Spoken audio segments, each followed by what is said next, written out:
If you're a fan of mind-bending dystopian dramas, you've come to the right place. Today, we're diving deep into Silo Season 2, Episode 4, a roller coaster of emotions, betrayals, and new mysteries. This episode brought us some of the most gripping moments yet, and by the end, the stakes couldn't be higher. Welcome back to your nerdy show. I'm your host, Spoiler Master. We'll break down everything that happened, uncover hidden details, and speculate on what's next for Juliet, Benard, and the rest of the Silo inhabitants. Stick around till the end because we'll discuss the coded message Meadows mentioned and how it could change everything we know about this world. So let's jump into the story, one layer at a time. Juliet's ingenious underwater mission, a test of survival. Let's begin with Juliet's mission. At the start of episode 4, we see her and Solo tackling the monumental challenge of reaching floor 23, submerged underwater, to retrieve a firefighter suit. Her goal? To transform the suit into a cleaning suit using heat tape, which will allow her to return to her silo and stop an impending rebellion. But there's a massive hurdle. Breathing underwater for an extended period. Juliet's solution lies in a surprising source, a harmonium. At first, Solo's mention of it feels like rambling, but he's onto something. Harmoniums work by using air bellows, and Juliet realizes she can adapt this mechanism to pump air through a long tube. This scene highlights Juliet's resourcefulness, a hallmark of her character. She sketches out the design in a classroom, and Solo, despite his eccentricities, helps her with the harmonium. A touching moment ensues when she lets him play one last song before dismantling it for parts. The underwater sequence is one of the most intense scenes of the season. As Juliet dives into the murky depths, the tension is palpable. At one point, she nearly drowns, a heart-stopping moment that had us all holding our breath. Solo, true to his promise, keeps pumping air tirelessly, even as he battles his own anxieties. After successfully retrieving the firefighter suit, Juliet faces another challenge, bringing Solo out of his self-imposed isolation. Locked in his vault, Solo wrestles with his fears, but Juliet doesn't abandon him. She talks to him, sharing her own struggles, and eventually convinces him to rejoin her efforts. Their bond deepens, showing how even in a harsh, isolating world, human connection remains vital. Judicial's closed today. We're not leaving until we see the judge. You are leaving. Mechanical versus Judicial, the brewing rebellion. In episode 4, the simmering tensions between the Silo's upper echelons, IT and Judicial, and the workers of Mechanical come to a head. Over the years, the residents of the Deep Down have been unfairly scapegoated for every rebellion and unrest. IT and Judicial conveniently paint Mechanical as the villain whenever there's trouble, using fear and propaganda to keep the rest of the Silo in line. This episode highlights the weariness and anger of the Mechanical crew, particularly Shirley, Knox, Walker, and Carla. They know they're being manipulated, and the death of Cooper, a member of their community, has become a rallying cry for change. Rather than resorting to outright violence, the Mechanical team decides on a strategic approach. They plan to meet Judge Meadows and demand answers. Their leverage? The power supply of the entire silo. By threatening to shut it down, they aim to force IT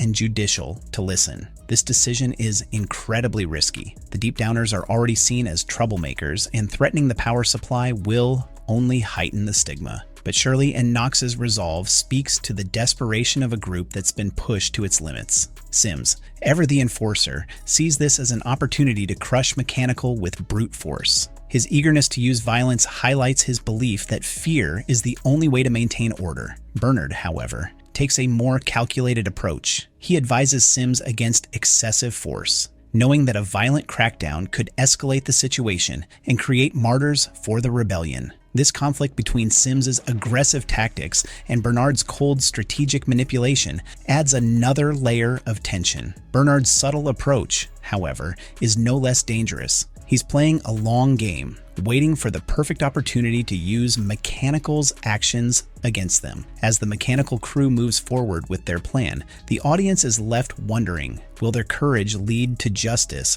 or will Benard and Sims turn their defiance into a weapon against them? How long do we have? Minutes, rather than hours. Benard's deadly power play, poison in the shadows. Now, let's talk about Benard, the master manipulator. If there's one thing we've learned about him, it's that he's always scheming. In this episode, his target is Judge Meadows, who has become a liability. Meadows has shown signs of leniency, entertaining discussions with Mechanical and reducing sentences for people like Lucas Kyle, who was arrested for his association with Juliet. For Benard, this is unacceptable. In a chilling turn of events, Benard invites Meadows to his apartment for a private dinner. He feigns an apology for his earlier behavior, but it's all part of his plan. During the meal, he poisons Meadows' mushrooms, killing her in cold blood. But Benard doesn't stop there. He stages her death to look like a crime committed by Mechanical. This move is a masterstroke of manipulation, designed to turn public sentiment against the deep downers and justify a crackdown. The sheer coldness of Benard's actions is jaw-dropping. It's a stark reminder of the lengths he'll go to maintain control over the silo. It had something to do with Salvador Quinn, 140 years ago when he was head of IT. During the rebellion. The mystery of Salvador Quinn and the 140-year-old message. Before her untimely death, Meadows dropped a tantalizing clue, a 140-year-old coded message from someone named Salvador Quinn. This cryptic revelation is easy to miss amidst the drama, but it could be the key to unraveling the larger mysteries of Silo. What do we know about this message? Not much, except that it's tied to the origins of the silos and possibly the events that led humanity into this dystopian existence. Salvador Quinn's name suggests a historical figure, someone who might have been instrumental in the creation of the silos or in documenting the truth about the outside world. The timing of Meadows' mention of this message is significant. Why bring it up now? Could it be connected to her decision to reduce Lucas Kyle's sentence and her openness to meeting with Mechanical? Perhaps Meadows discovered something in the message that changed her perspective,